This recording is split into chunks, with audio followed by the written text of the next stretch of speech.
Bien, bonjour à tous et à toutes. Alors aujourd'hui, je vous fais une petite vidéo, comme promis, sur la leçon de grammaire.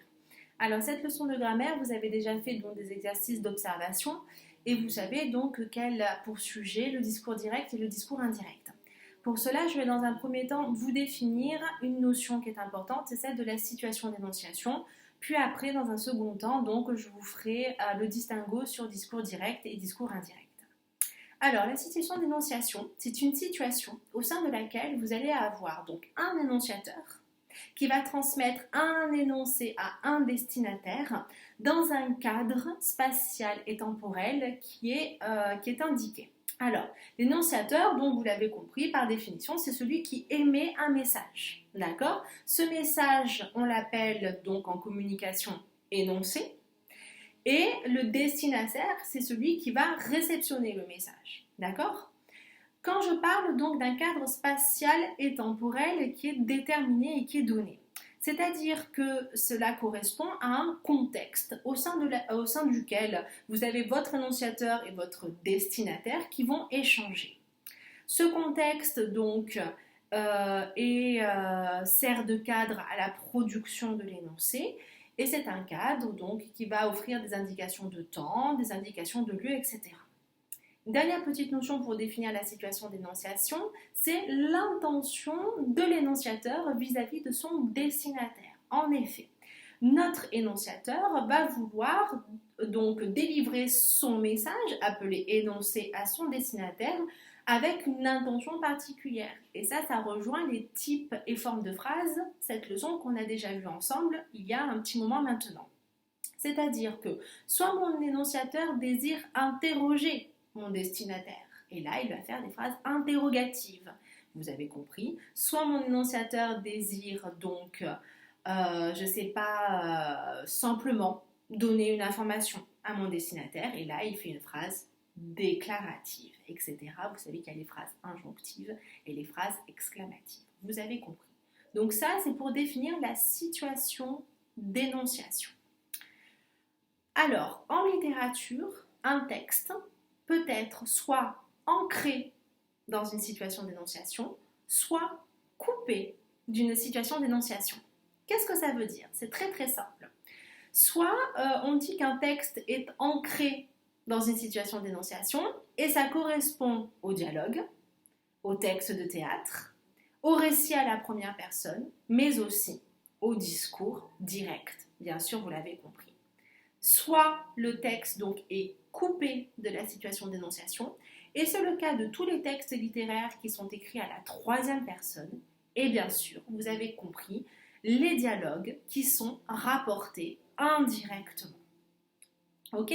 Donc ça, c'est pour donc la première notion, la situation d'énonciation. On passe maintenant à cette notion de discours direct et de discours indirect. Comment est-ce qu'on fait pour reconnaître le discours direct du discours indirect ? Et là, c'est très simple, je suis sûre que vous avez très très bien compris.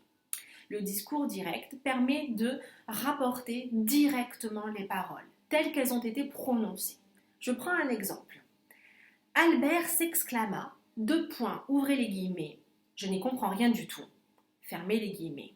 Donc, vous avez remarqué, les ouvrez les guillemets, je n'y comprends rien du tout, ce sont les paroles textuellement comme Albert a dû les prononcer. Deuxième situation, le discours indirect. Vous l'avez compris, dans ce cas, les paroles vont être rapportées d'une manière donc indirecte au moyen d'une leçon de grammaire que vous connaissez bien maintenant parce qu'on a passé de longues heures à s'exercer. Donc, au moyen d'une proposition subordonnée conjonctive. Oui, exactement. Ça, on l'a déjà vu ensemble, on s'est déjà exercé, on s'est évalué sur ça, vous êtes au top. Normalement, il n'y a pas de souci. D'accord ? Je reprends mon même exemple. Je passe de ma phrase donc au style direct et je vais vous la transformer en indirect.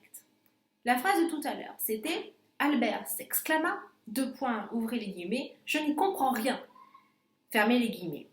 Je passe ça à l'indirect et je vais créer donc une subordonnée conjonctive.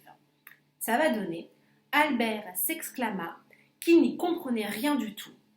Point. Attention, je peux créer, là j'ai fait une subordonnée conjonctive et je peux faire une subordonnée interrogative indirecte.